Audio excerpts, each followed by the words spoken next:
Hello, everyone, and welcome to Real Property Pros and Cons episode 4. Today, we're going to be talking about mortgages and interest rates and all sorts of other things that are super fun and exciting and related to numbers. Before we get started, I just want to talk about one really interesting story that I saw in the Wall Street Journal. Mortgage rates hit 5.78%, highest level since 2008. I mean, I guess that means that some people are freaking out that, maybe they can't afford a house anymore. That's more than double what they were only a few months ago. And if we just look at this fun little graph, we can see the federal funds rate, which essentially, I mean, I see kind of a ski slope, and I'm like, it'd be super fun to, I don't know, ski down it maybe.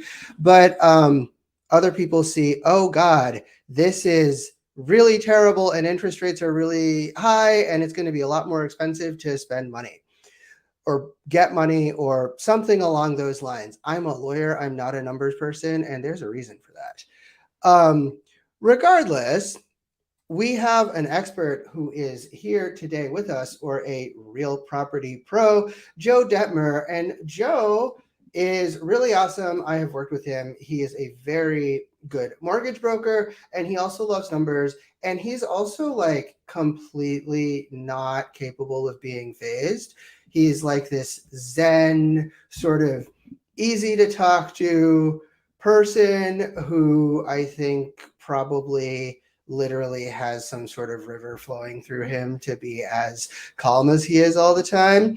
And he is going to talk to us a little bit about, why we should or shouldn't be freaking out about owning or purchasing a home. And he's also going to talk to us a little bit about what these graphs mean and why we should care.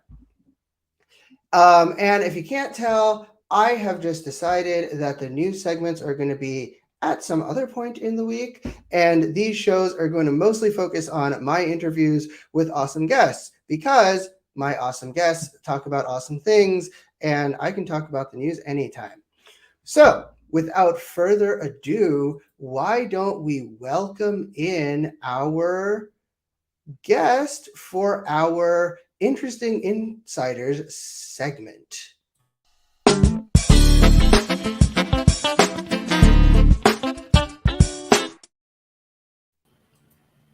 What happened? Hello. Hi, Joe. You're in the studio now. We can hear you. Joe Detmer is the regional manager and a loan consultant for Success Mortgage Partners. His experience in the mortgage industry started in 1996. Did you have hair back then? I no.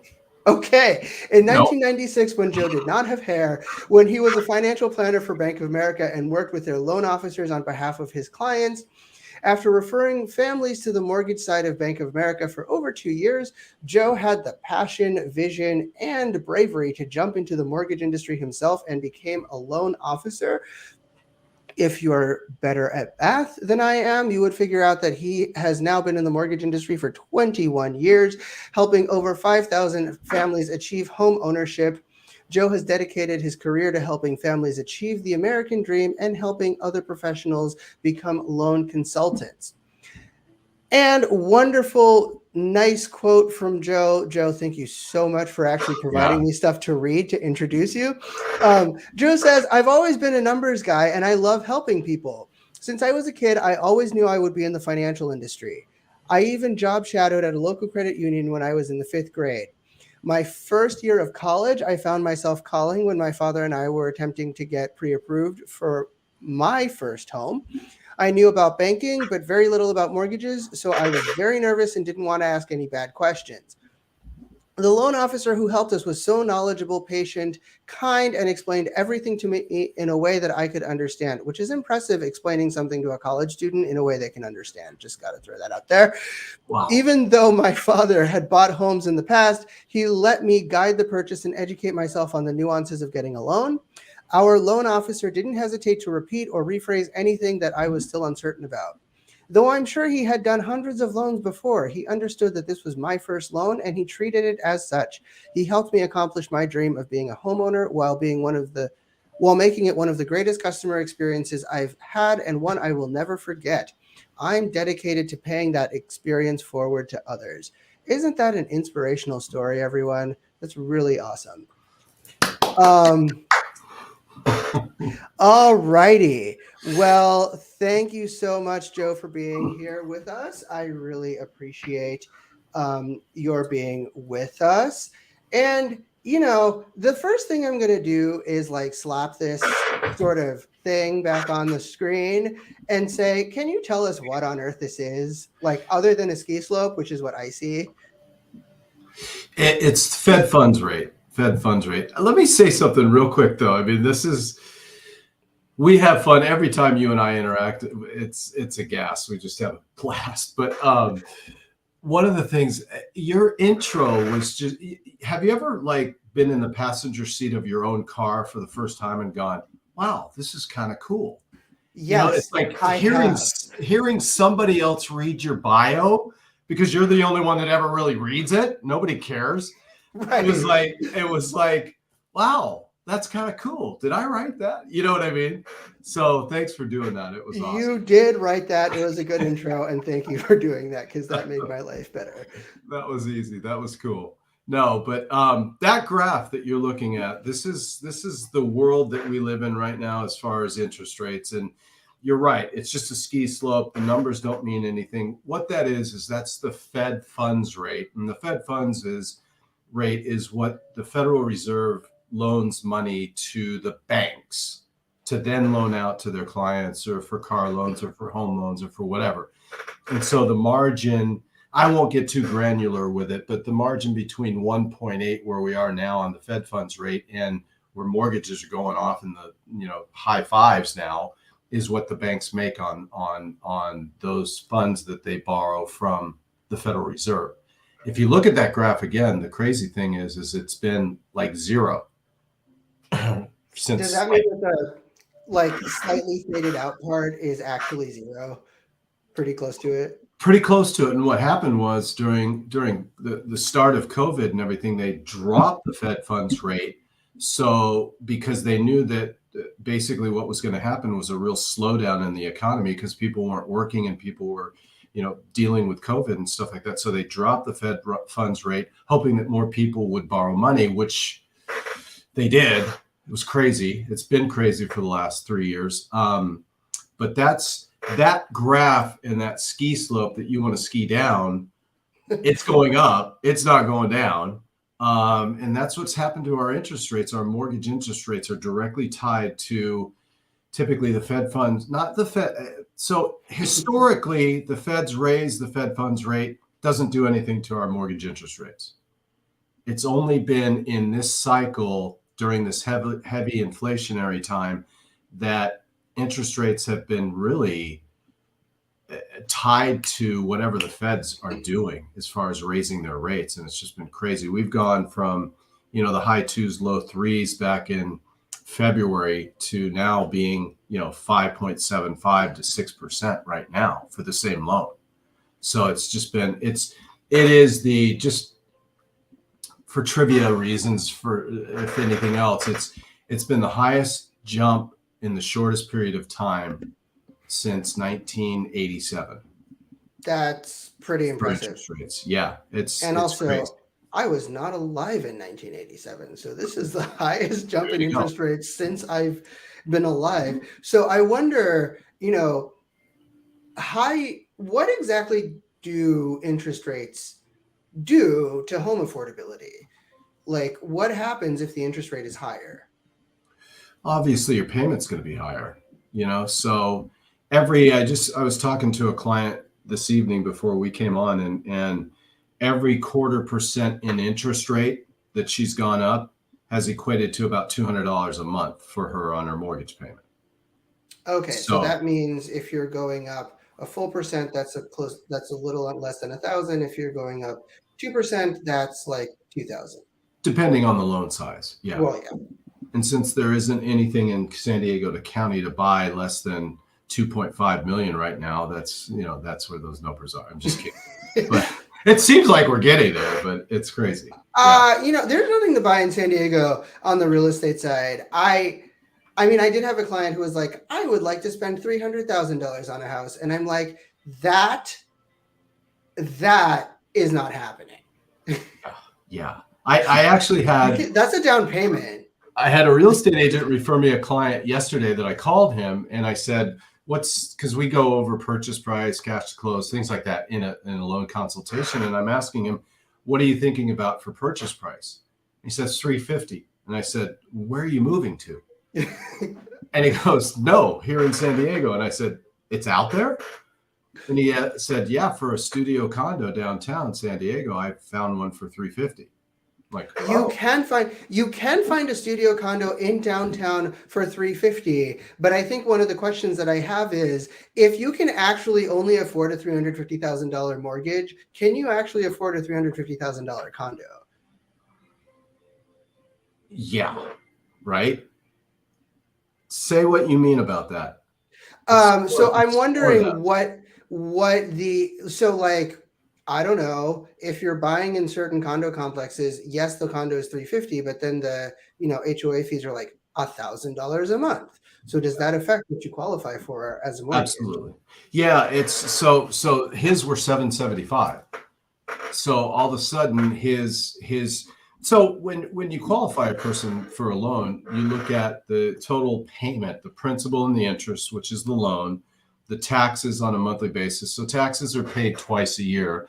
But when you qualify a loan, you have to take those taxes, divide by 12 and add it to that principal and interest. And then you have your homeowner's insurance or HOA. And so he was good at 350 all the way up until we got to the HOA, because you've got to use that for qualifying purposes. And so all of a sudden his, what we call debt to income ratio now was above 50%, which means that over 50% of the money that he earned on a monthly basis was going towards his mortgage. And that's no good. Is that gross income or net income? That's gross income. It's always based on gross income. And I guess one of the questions that I've always had is, why is it based on gross income and not net income?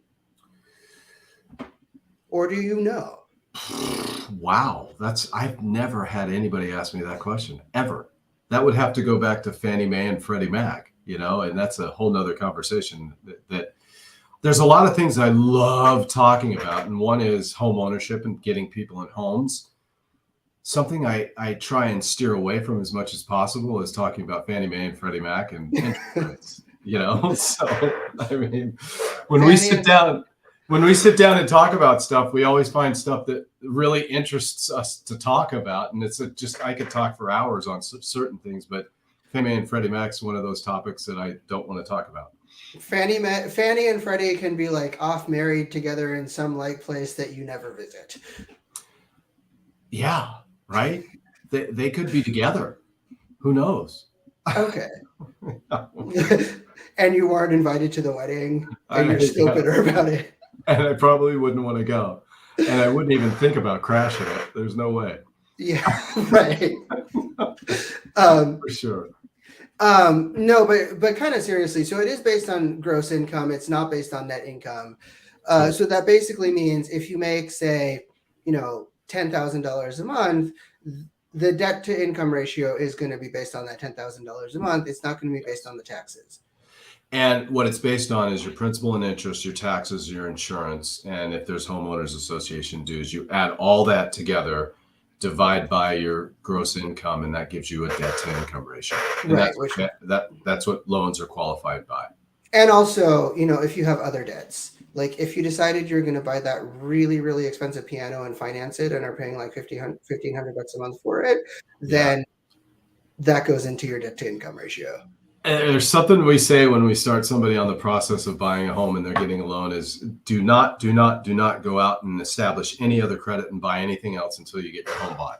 Because all of a sudden now, when you start a home loan, you run credit and you get a credit report and you look at all their liabilities as you will, like their Visa cards and their car payments and stuff like that, because all those go into the equation. Right. So that debt to income ratio, there's two sides of it. There's the mortgage side of it, and then there's the back end total debt to income ratio, which includes anything that would show up on a credit report. Any payments that would show up on a credit report get added to that. And then it's divided by your gross income. Okay.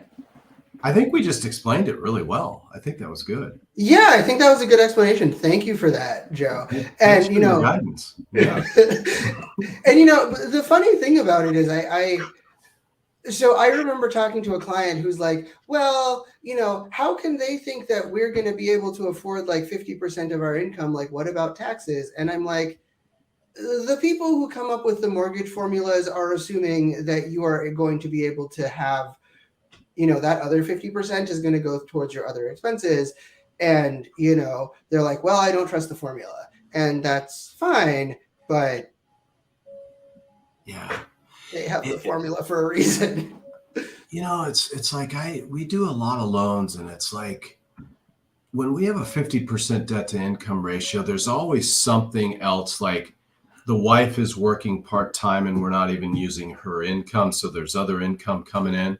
You know, there's people out there like Dave Ramsey who says that your mortgage should be no more than 25% of your net income, right? Or your gross income, or 35% of your net income, right? Well, we're qualifying people all the way up to 50%.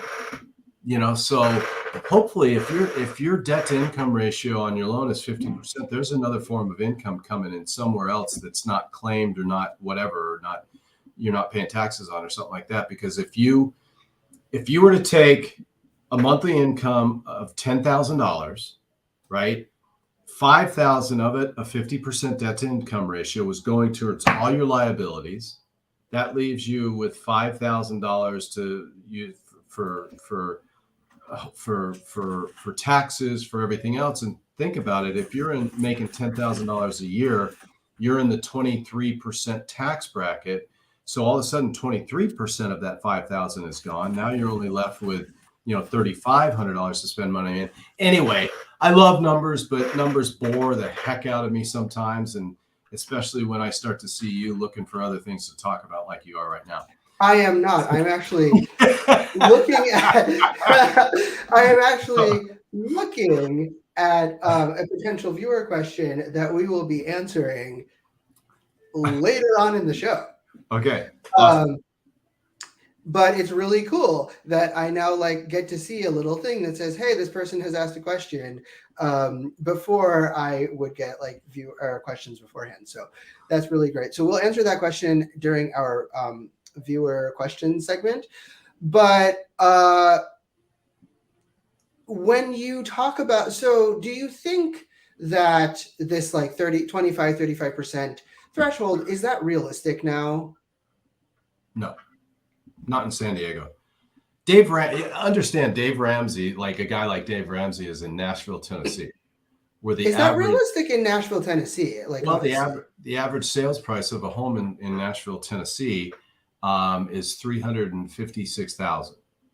So if you take 356 with a 20% down payment, so that's less 70,000. Now you're at 270 on a mortgage. 270 on a mortgage at 5% is going to be somewhere around a $28,000 to $3,000 principal, interest, taxes, and insurance payment.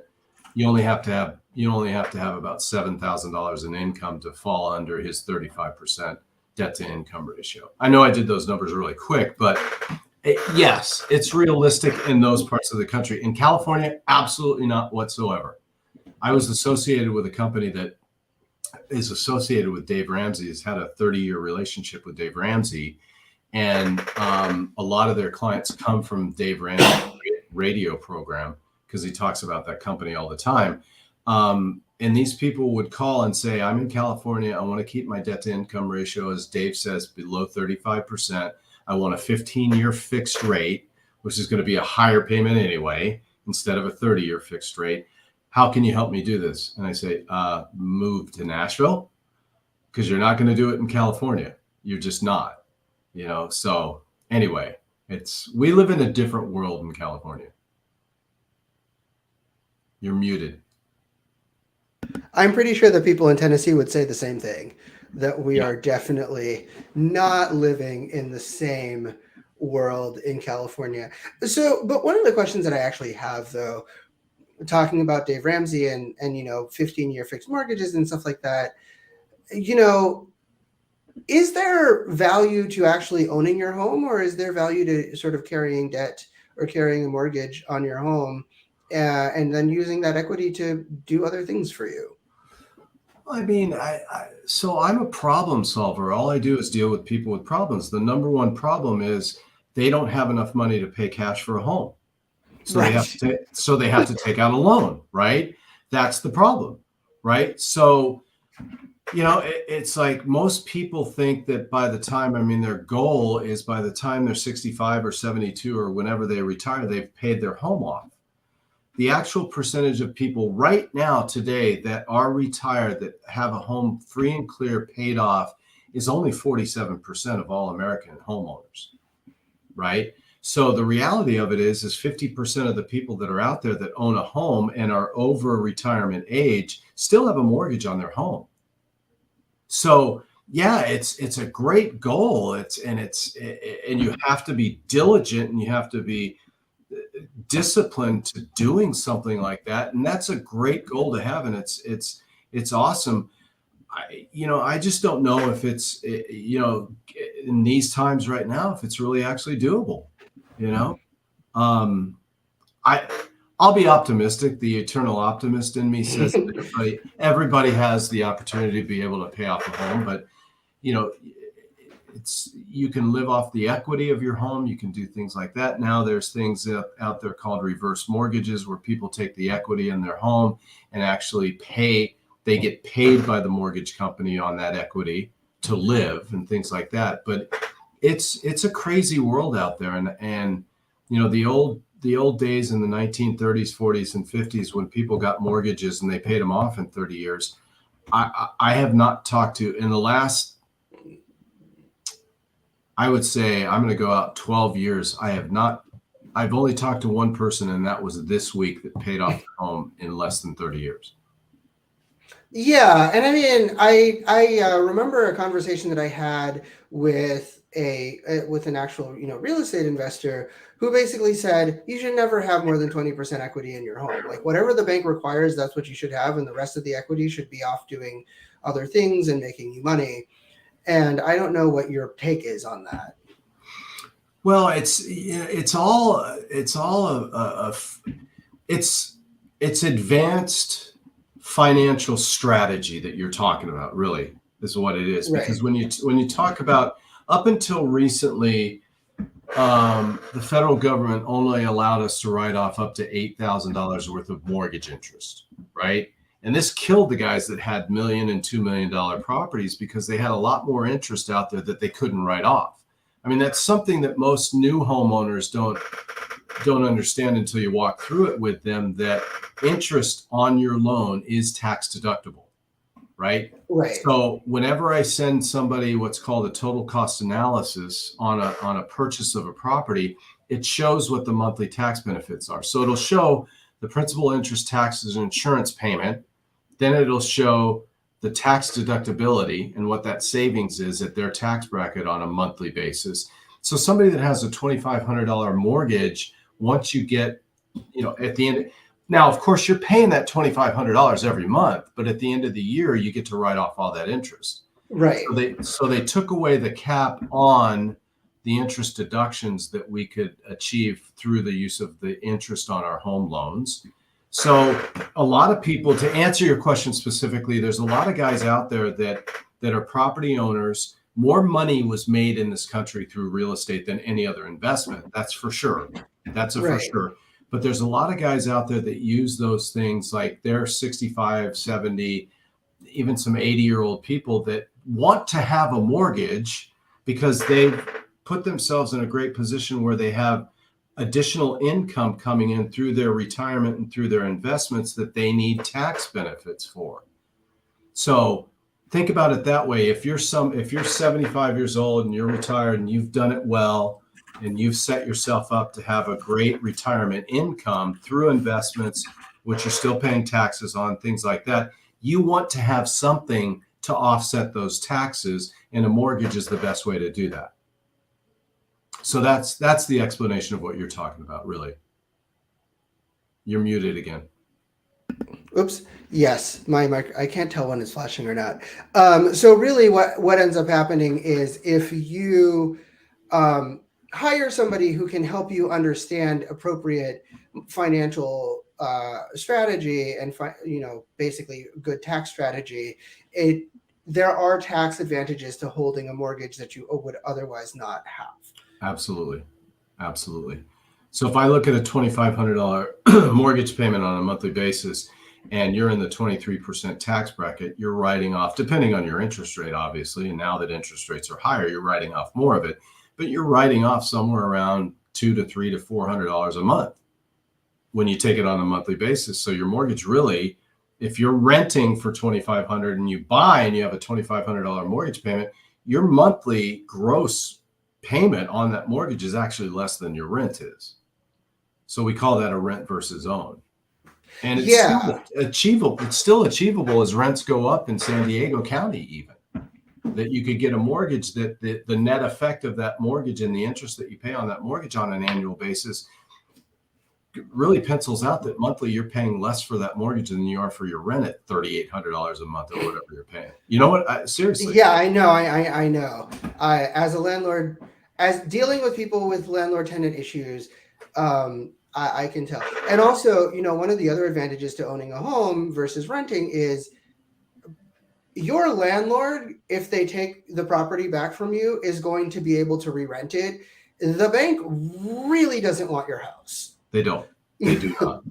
They'll do anything they could possibly do to keep you in that house. Right, because they don't want, it's called REITs, or they're called not REITs, they're called REOs because it's other real estate owned that basically the bank doesn't want to have. They don't want it. They don't want to own it. It's interesting that you say that because I saw statistics. Again, the numbers guy comes out in me, but I saw a statistic on it, and the average cost of a bank and an REO getting rid of an REO is somewhere in the neighborhood of it cost them $70,000 to get rid of that REO. So, right. In addition to holding costs, sometimes. In addition to their holding costs, yeah. Which they often pass on to the real estate agents who are listing them. Yeah, I'm sure they do. They do, but but it's very expensive. And also, if it's a bank-owned property, they're not going to get that money back. Right. Like somebody will file bankruptcy, and the judgment is wiped away, and it's not worth it for them. So we've talked about like interest rates and defaults and REOs and things like that. What do you want to know that's kind of cool about home ownership or anything? What do I want to know about what's cool about home ownership? I mean, I think one of the things that I want to know that's cool about home ownership is a little bit of what you talked about in terms of the rent to own cost. Right. I think a lot of homeowners specifically really don't know what they should be thinking about when they're making financial decisions as it relates to their homes. And so I wonder, what are some good financial decisions that homeowners can make to, stay in their homes and be responsible homeowners? I honestly still think, and it's, I'm not a diehard Dave Ramsey guy, but I believe in paying off your debt every month. I believe in paying cash for cars. I believe in, being debt free.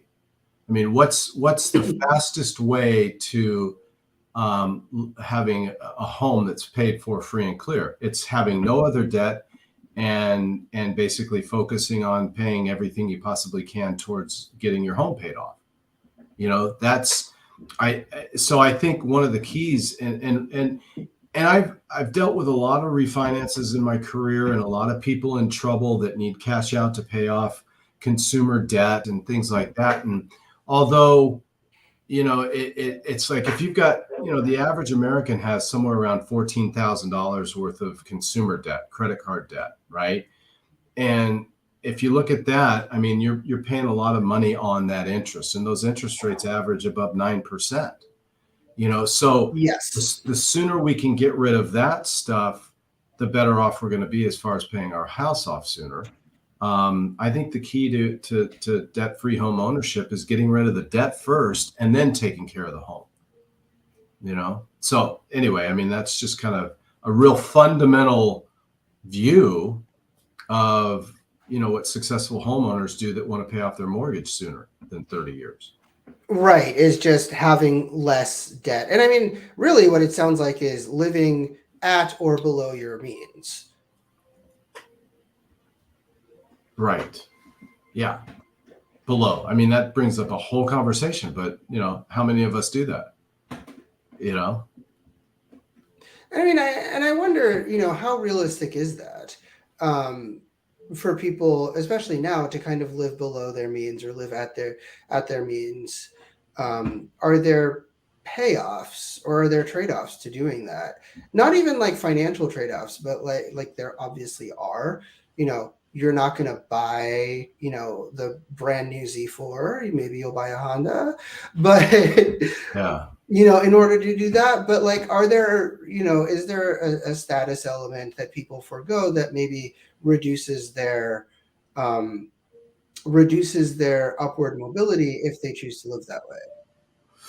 Yeah, I mean, it's like I love the book The Millionaire Next Door, because it's like I meet people all the time that you wouldn't think are a millionaire, and they're living well beyond their means. They're not flaunting it. They're not driving 30 or 40 or $50,000 cars. Their homes are free and clear. They're paid for. And again, real estate has been the number one wealth building mechanism in the United States forever. And so you've got something that you really need to take care of, and you've got something that, I mean, I truly think in working with a lot of first-time home buyers, owning a home puts you in a position of responsibility that now that you've got something to take care of.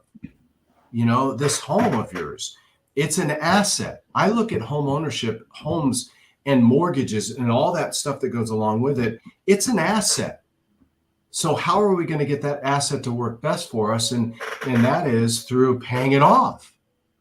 And once we pay it off, then we've got, the average equity in a home these days is somewhere around 60%. In 2018, the average equity in a home was less than 40%.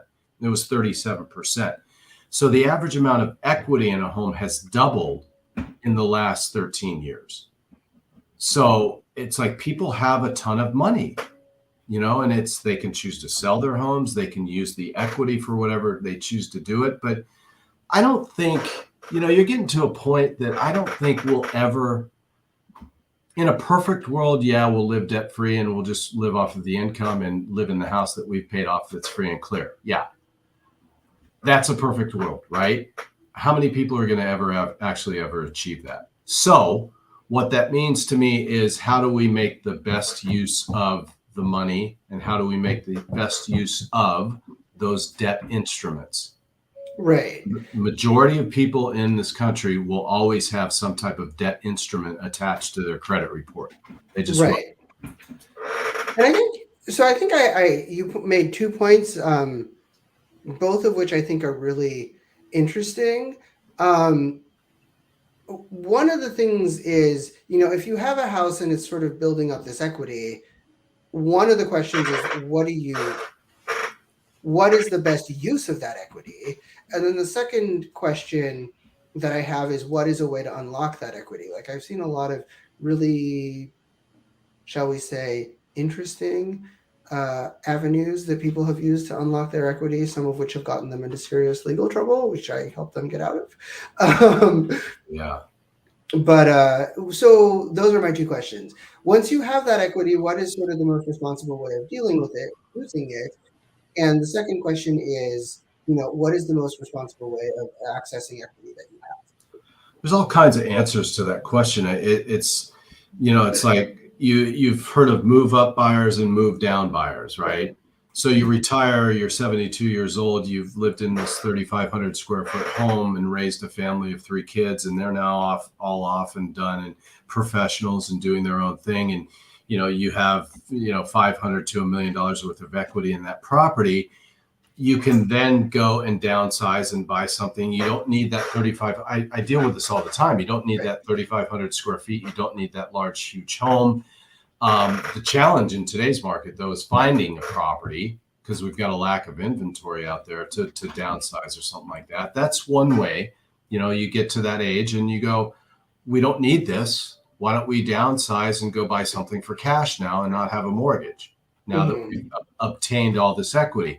The second way, which is being used a lot, and I wish there were numbers on it. I haven't seen any numbers on it whatsoever, but I think I'm just going to say on a small scale, in the last 60 days, the last 7 purchase loans that we've done, 5 of them had gift funds from the parents who took those funds from the equity of their own personal residences and gifted them to their sons or daughters to help them buy their new home. So there's another use of equity there, right? So now they have a new mortgage or a home equity line of credit on that home, but they're using the equity to start their children off towards home ownership and a life like that as well. I do wonder. I mean, I actually read an article about that, and it was, I believe, in the Sun. So it was, about families doing that in the UK. And I wonder if we look at what's happening in the stock market, we look at kind of what's happening globally in terms of finances generally. What are the risks to parents who decide to do that for their children, and then, their 401k disappears and goes poof, and all of their money is now tied up in a property that belongs to their children?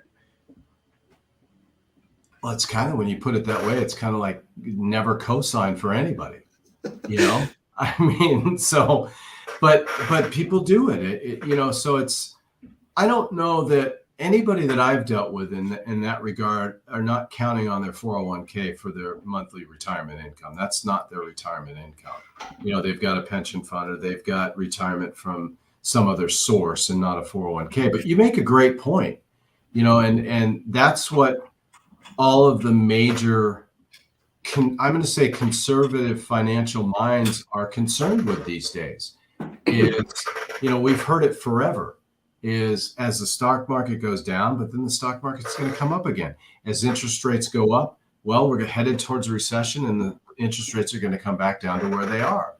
In every one of the 3 recessions that I've lived through, we've seen interest rates come back to where they were pre-inflationary times. Inflation typically leads to recession, and interest rates have come back down to where they are. So it's a big cycle, that goes on and on and on and on. We're the best living country in the world, basically financially. Then there's some exceptions, obviously, but it's, we've gone off on a tangent now, but there are ways to use home equity that are safe and reliable. There are reasons to use home equity. I'm not saying go out and buy a boat or a mobile home or something like that with the use of your equity, which that's what happened back in 2007, 8, and 9, is loans were easy to get. Interest rates were crazy low. People were using the equity and refinancing their homes and taking equity out and buying stuff with equity, right? And we saw what happened 2007, 8, and 9 is like we had a historic high level of foreclosure. People just gave up their houses, just let them go. So there is an inherent risk with using home equity, and there are responsible ways to use home equity. But for the purpose of our conversation, that's about as far as I'd go with that conversation. That makes sense. That makes perfect sense. So one of the questions, and obviously you don't have a crystal ball, but do you find that people who are getting, so first of all, one of the issues with actual gift funds is, and this is kind of, again, anybody out here who's watching this now or watching this after, I am an attorney. Anything I say is not legal advice. You need to actually talk to your own lawyer and talk to your own lawyer about your own situation. However, what I will generally say is when you sign a gift funds letter, that is actually legally enforceable. So you cannot go back to your children and say, that $150,000 that I gave you for the down payment wasn't a gift. You need to give it back to me. You have no recourse. And so I wonder, are you seeing that the people who are getting gift funds or who are getting sort of this kind of help, are they being responsible stewards of that money? Or is it a similar situation to 2008 where it basically seems like free money? Wow. Did that question make sense? It was very long-winded. Well, I see what you're saying from a legal perspective. And I certainly wouldn't want to be in that family where my parents came back to me and said, that 150 I loaned you, I need it back now. And hopefully people that are doing that have the capacity that they wouldn't have to do that to their children. But I mean, the article in The Sun actually really was about people who loaned, tens of thousands of, in this case, pounds, because it was in England, to their children or grandparents, and they were pensioners and they lost, their pension or whatever. And then they're like, I need that money back. And the kids don't have the ability to pay back. Right. I'm speechless. I mean, in my experience, I've only seen gift funds being used where there's the capacity, and the parents are giving those gift funds up like they're gone. They no longer own those funds. Those funds have now been gifted to the children. And the only way that they can do that, obviously, is if they have an estate that allows for them to be able to do something like that, right? Now, with, the average equity in a home now being somewhere around high 60%, more people are thinking about doing that may not have the capacity to be able to do that if something were to happen to the stock market. It's just something to watch out for. Right. There's also something else, and anybody would have to, because I just had a guy go to a CPA about this, because those gift funds to a certain amount, it's $200,000, are then taxable. Right.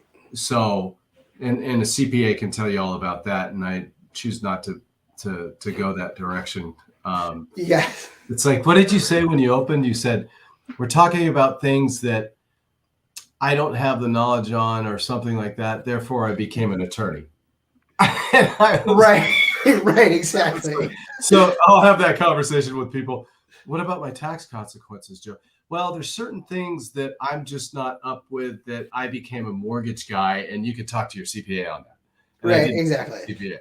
Yeah. So, and that's some of those things. But right. I mean, not a knock on attorneys, but I can't tell you how many times I've seen the wrong number of attachments on a document. Right. They're just there are 6 pages attached to this document, and it's 10. And I'm like, you can count from 1 to 10. Yeah. So that, I mean, Yeah. Lawyers did not become lawyers because they do math. They became lawyers because they want to deal with words.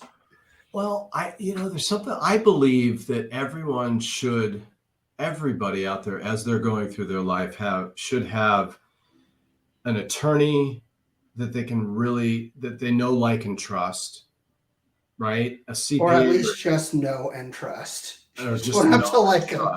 Don't have to like them. A CPA or a tax consultant that can help them as well. A mortgage person, a realtor, a real estate agent. I talked about the problem and being a problem solver, right? And the problem is that why people come to me is I fulfill a problem. And that problem is they don't have enough cash to go out and buy this property, so they need a loan on it. And so I help them find the most beneficial loan for their particular solutions. I've never done one loan that has been the same as the other one, ever. There's never been any situation that's been the same as the other situation. And this is a 80% 30-year fixed and at 4.75. And just like the last one I did, I've never, ever had that conversation with anybody.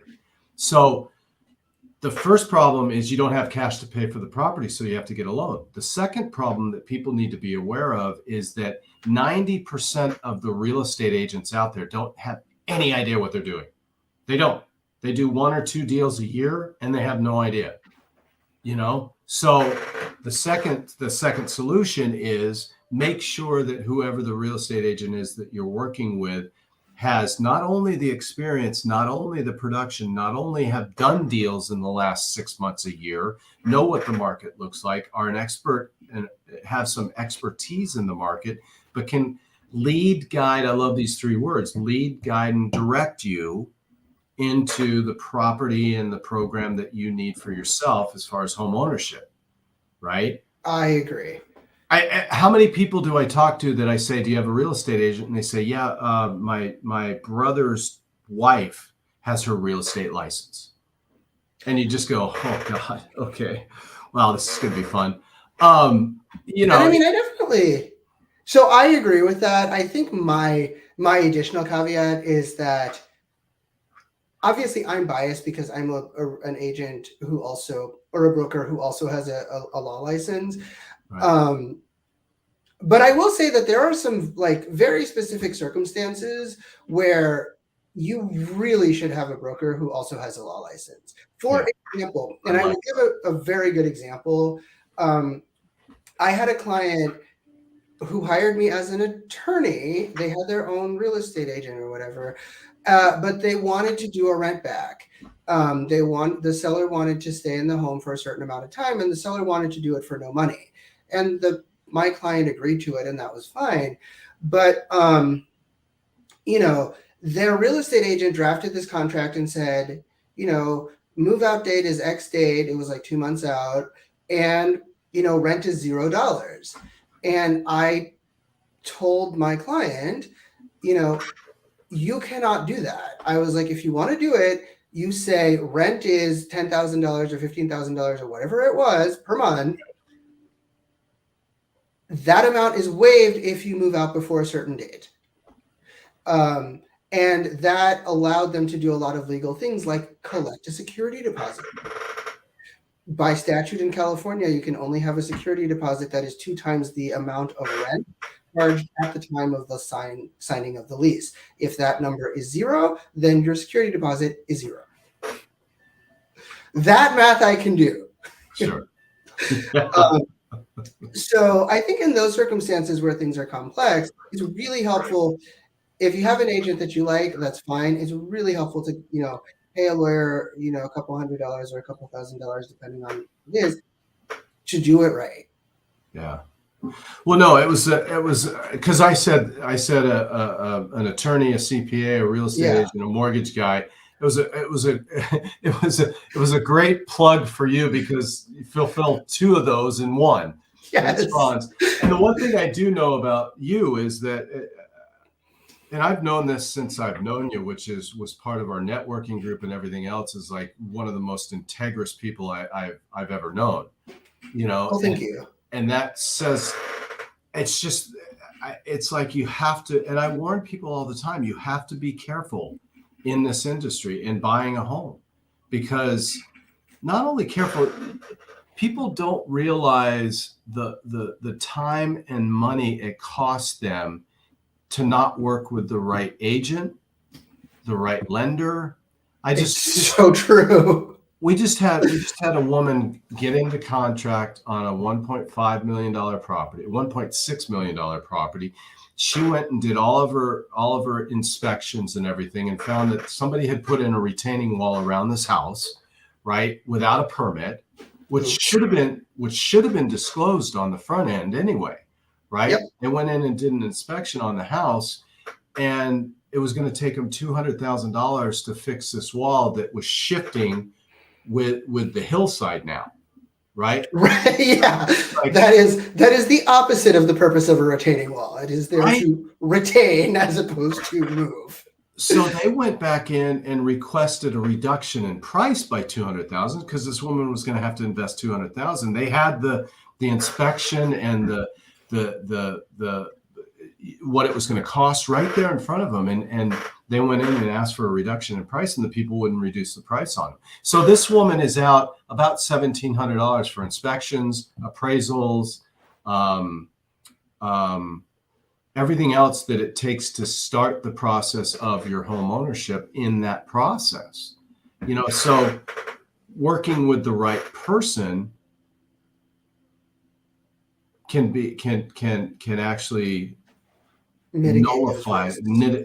mitigate those things. Yeah. And that's why I'm passionate about, the people that I work with, making sure that they're working with somebody. I vet every real estate agent I work with. I freaking love real estate agents. It's a weird thing to say. I could never do what they do, or what you guys do. But man, I am daily impressed by really good agents and what they do for the families that they represent and they're blessed to represent, because there's nothing like a smooth purchase of a home and what that transaction looks like. And being at the front door when the realtor shows up and you've closed escrow, to hand that person the keys and go, here's your new home. And it's just like, it's great. It's awesome. It's amazing. Unbelievable. Yeah. Well, we did have a couple viewer questions, so we will quickly take a 10-second break to move on to our Ask the Pro segment.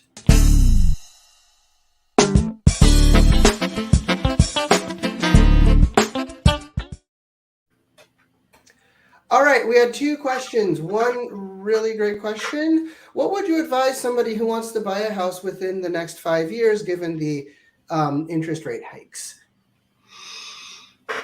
Well, go forward, do whatever you need to do to take a look at start. It's interesting, but the first step I think for anybody is look at your budget. What do you spend your money on a monthly basis, first and foremost? Get down your budget. What does that look like, right? 5 years is, things can happen in the next 5 years. No crystal balls around here that I can see. But in the next 5 years, who knows what's going to happen? I think I'm going to attack this from a couple different ways real briefly. One is we don't think, and this is not just us, this is the news that's out there. This is the historic support that's out there as well for why this is not going to happen. We don't think home values are going to fall off the cliff again like they did in 2008 and 9. And there's a lot of reasons behind that, and I can explain that. We could do a whole hour on that. That alone. Yeah, we definitely could. But it's not going to happen. They're not going to fall off a cliff. So the thing I would do if you were planning on purchasing in the next 5 years is maximizing your financial picture and your earning potential, right? If I would really focus on, how can I make sure that I'm in, and first and foremost, look at what it would take. Where do you see yourself in 5 years? What type of property do you see yourself in 5 years? And go out right now. It's like those goals that these major motivational coaches out there say, if an amazing car is in your future and that's one of your goals in your life, is to be in a position where you can go out and pay cash for a Ferrari or Corvette or something like that. Go test drive one, right? Go test drive one right now and put yourself in that field and then work towards doing that. Right. The same is true for buying a house. And this is a weird way of saying it. It just came to me, but go out and test drive buying right now. Get somebody that you can work with, that you know, like, and trust, that can walk you through the mortgage process, what that looks like. Put yourself in a position.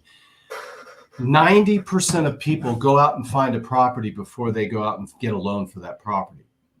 Yes, that's the biggest reason that 50% of all escrows, all contracts fall out these days. I feel like it's buying the engagement ring before you have the girlfriend or fiance. Exactly. Yeah. You don't know the ring size, you don't know the diamond, you don't know what cut, you don't know anything. You're just like, I'm going to go out and spend, $50,000 on an engagement ring, because eventually there will be the right person who comes around and deserves this ring. Yeah. So no, it's a great point. And I've just recently, it was actually back in January, some clients that I've been working with for 2.5 years finally bought. They finally put themselves in a position to buy. And what they did was they put together, we here's a really interesting quote. We don't rise to the level of our goals. We fall to the levels of our systems. Think about that for a second. We don't rise to the level of our goals. We can have all these goals, but if we don't have a system in place to achieve those goals, we're going to fall because there's no system.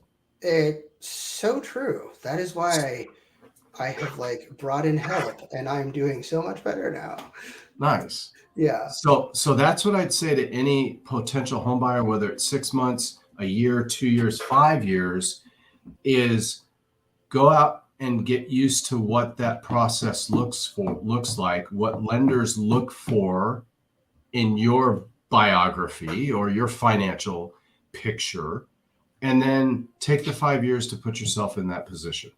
I think that's really great advice. And the second question that we got was, if the goal is not to pay off a mortgage, what are some responsible mortgage management strategies? So if you don't want to pay off your mortgage, what can you do just to be a responsible homeowner? Which I think we kind of talked about a little bit about, but pay your mortgage on time.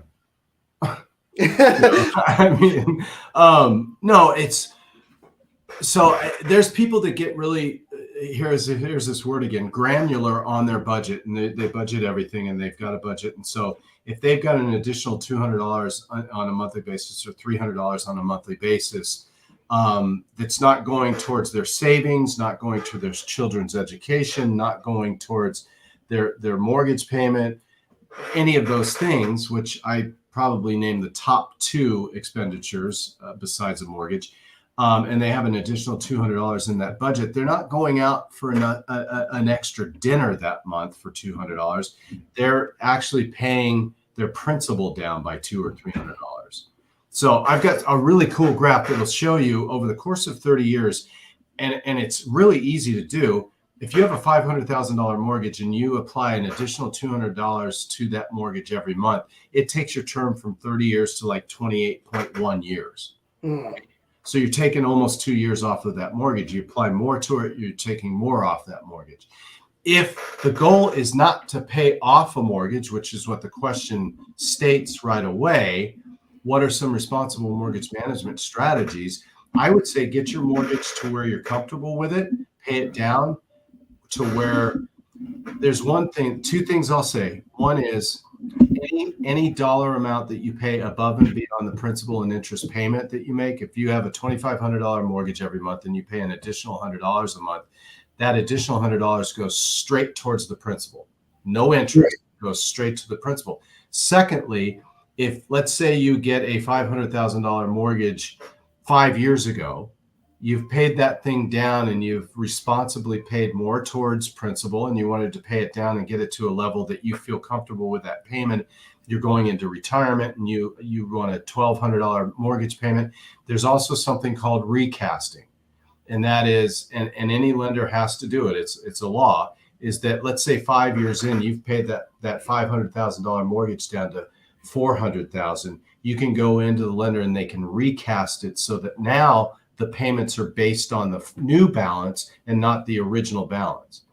Because what most people that have never had a mortgage, they understand it, but it's not really on the top of your mind, is that your 360 payments that you'll make on that thing over the next 30 years are all based on the original loan amount that you take out.